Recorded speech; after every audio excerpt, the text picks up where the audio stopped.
that was silly, ridiculous, a waste of time. They didn't want. Welcome back to Dianne Andrews in Black and White in our tribute to Sadie Roberts Joseph.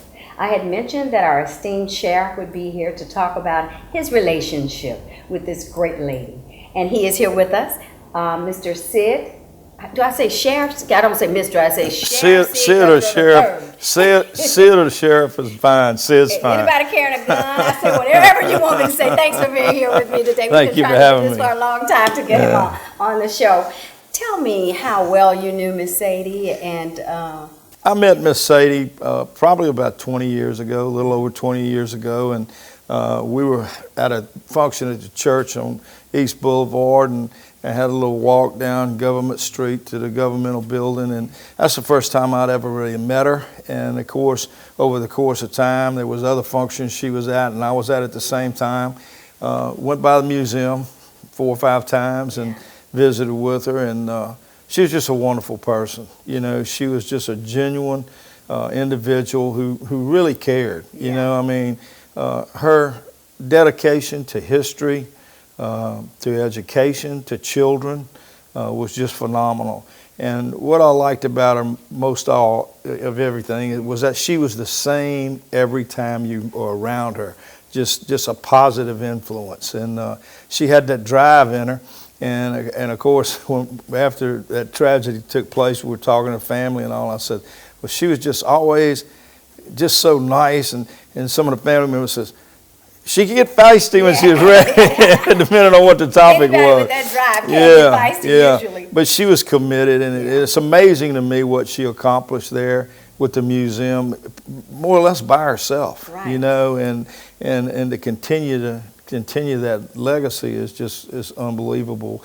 But you know, she was an advocate for change, but a change in a positive change. You know, she knew that we had to come together. We had to come together as a people to really affect a positive, lasting change. And I just admired her. I admired her for who she was. I didn't know her that well. I just met her 2 or 3 times. And I didn't know she was the director for the Juneteenth celebration. I was reading about the show that Sharon, our mayor, had appointed her when she was a state senator.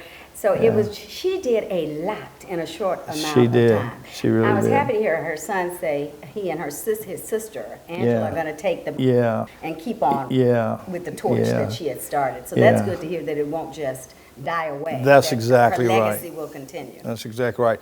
And they both are very, very committed to it. And I think it's a testament to her and how she raised her children. Well, he's the manager at Indigo. I told him he owes me now. I'm going to go down there into that hotel downtown. And it's Dr. Angela Mason. I've never met her, but reading about her. She was supposed to be, but she got sick, and she sent a great replacement for her brother. Yeah. But she's quite an accomplished person herself. That's exactly right. She's the commissioner of the port over there, besides the mansion management consulting company. That's right. With her PhD in global health and environmental science. She has a lot of titles. She really does. I really was looking forward to meeting her. I'll have to meet her later. But I wanted to talk to you about this also. Lyman White came by. And I had asked him if he had one of the actual backpacks that you all had handed out. I have some pictures. They'll be on the screen of you that Savannah. And I have to, hey, Savannah, I have to give you a shout out. She is wonderful. She is. Your PIO person. She really takes care of business. That's right. She sent me some pictures of you handing them out. I wanted to have the actual bag here, which says Sadie Roberts Joseph, the Queen Mother Backpack, and passes to professional athletes supporting students. So a lot of people in this community know Lyman. How did you all come up with the idea of the backpack? Well, I had known Lyman from years back, and last year we were actually at a practice session with LSU in the indoor facility. It was for the Alabama game during the Alabama week, and he was promoting pass, and he had me take a little video with him there, and of course, I was slow. I had to do it about 5 times before I got it right. But Lyman came by my office and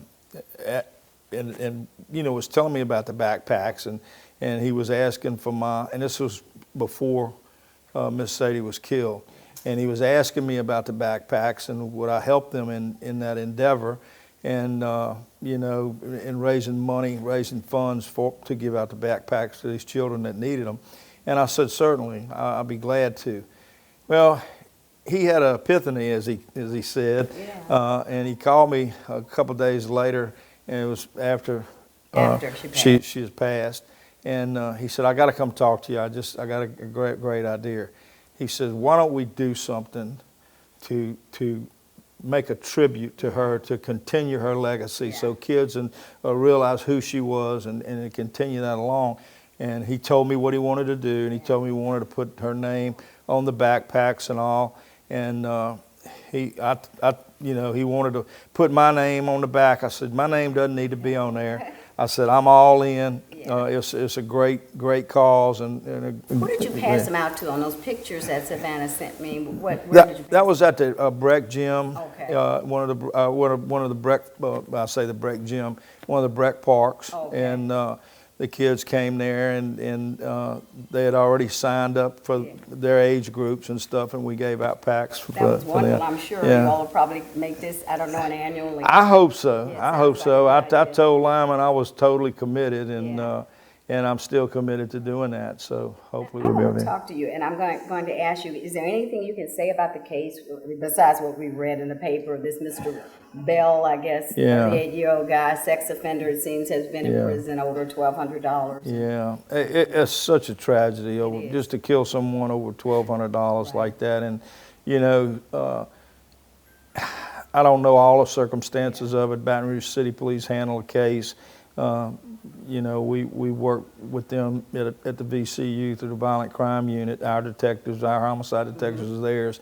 But they were, you know, they got calls on it right off the bat. As soon as it happened, they were getting calls. So I'm glad the public stepped up. Is he still in jail? Sheriff, do you know Yeah, that he is is still in jail. And yeah. saying what I read last, that he was not guilty, is what, I don't know if he... Yeah, he entered a plea of not guilty through his lawyer, but we'll see. Yeah. I was reading about you, and you started, you know, in the East Baton Rouge parish as a deputy, and you're from around here. Yeah. But and then I was reading about the patch. About your patch. I thought this was so nice.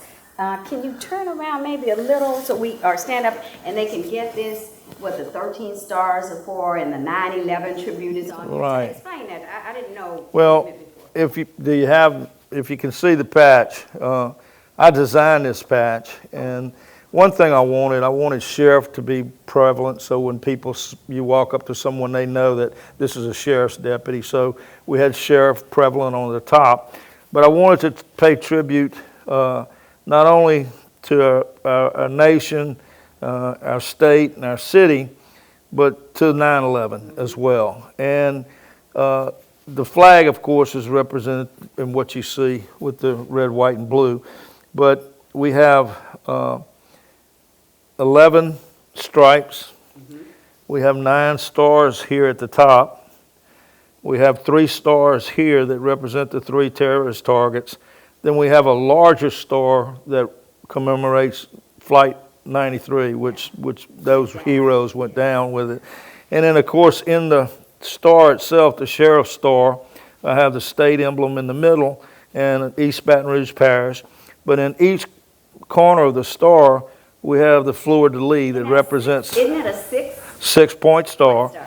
And in each point, we have the fleur-de-lis that represents the city of Baton Rouge. So I've got the city represented, the parish represented, the state represented, and the nation all in one patch. When I read about it, when I always do my research on people before the shows, I said, wow, what an artistic, beautiful, and it's so meaningful. Yes. You've got so much on there about the country, the sacrifices, That's right. The first responders. That's right. So I think because, as you know, and Chief Paul and everybody knows, I'm a big advocate for our people in uniform. No, you are. You have been. You're our first responder, and I appreciate that. Of course, you know, a lot of things we need to fix as we do in each other. Right? That's right. But the people need to realize the first people that you're going to call is going to be. That's right. And that was my main reason, Dianne, was just to, you know, to represent all of those things I just mentioned, but to perpetuate the memory of all of those first responders who lost their lives. And they're still losing losing them because right, of the because of the toxic poison that they inhaled and went through, but also their families and the sacrifice of a nation as a whole for what we had. Well, I sure appreciate you being here, Michelle. Well, We'll do it again. well, hopefully thank under you. Thank not you. that kind of circumstance, Thank not you. about a death. Yeah, well, thank you so much, Dianne. I appreciate it. And I appreciate what you do for the city and all the things that you do here at the station. I try to shine a light on everything I can. Thank you so much. You're welcome.